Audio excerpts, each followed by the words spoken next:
bike rider is Cliff Workman, treasurer of the Hells Angels, the wildest bunch of outlaws to come out of the West since Billy the Kid and the Daltons. He's here to challenge his biographer, a tense young literary journalist named Hunter Thompson. It was Thompson who lived, drank, and rode with the Hells Angels and wrote about them in a bestseller. He was the first to compare them to the outlaws of the West. The critics have been unanimous in their praise of his book, but the Hells Angels haven't been heard from yet. Tonight, Sunday makes author meet critic. It brings together the writer Hunter Thompson and the reader he antagonized the most. That's the bike rider, Hells Angel, Cliff Workman. What did you think of the book? Well, I'll tell you, Al and Hunter, everybody in this room, that book is 60% cheap trash. Cliff, what is a typical Hells Angel? Typical Hells Angel could be anybody in this room, somebody that likes to ride a motorcycle. I got my own home, I got a job, I got a boat and trailer, you know, I do all things. I raise dogs, I do a little bit of everything. Yeah, let's face it, you're not a typical angel, and I know that and you know that, so let's not kid ourselves on that. Why, they're no different. You think the angel sent Cliff here as an emissary, as a minister plenipotentiary with a high college degree and a yearning for bourgeois respectability? Is he different? Those are all your words. You can explain them. Well, you said he's not typical. No. You see, actually, there are none of us that care what anybody thinks. Because we are us. I am me. What I do in my home is nobody's business. I don't give a damn. If they don't like me on my motorcycle, it's too bad. And you say you read the book and you think that I wasn't saying that?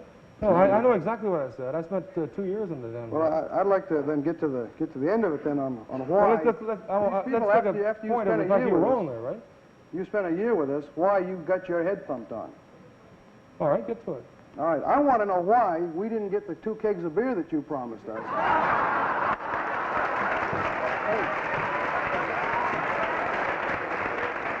Well, this guy here, he's sitting here, he's making $1 million, and he made it off of us. Maybe not quite that much. No.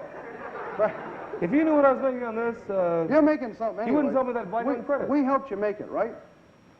Yeah. You said what all we making wanted. There was nothing about money, nothing about a share in the book, nothing about anything.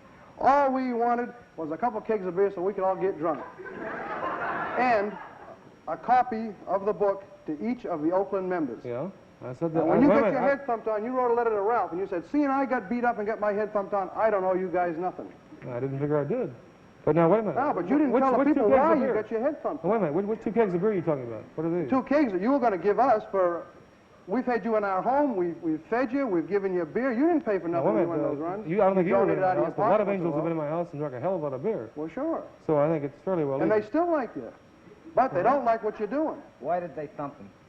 All right, this man here, you got into a man's personal argument. That's a not right lie. No, it isn't. This afternoon, and go ahead and tell it. All right, this is my side of what happened. Okay, you weren't there, so why don't you preface it with that? This is what happened. Okay. And you see if this isn't right.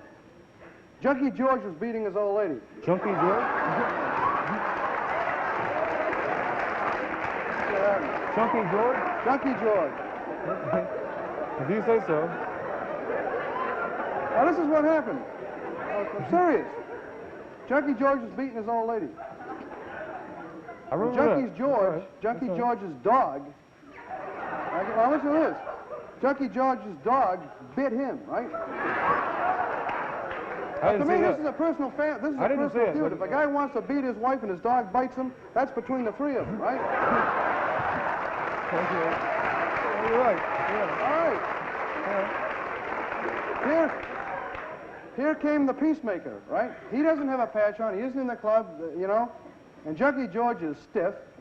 You walked right up to him and you said, "Only a punk beats his wife and dog."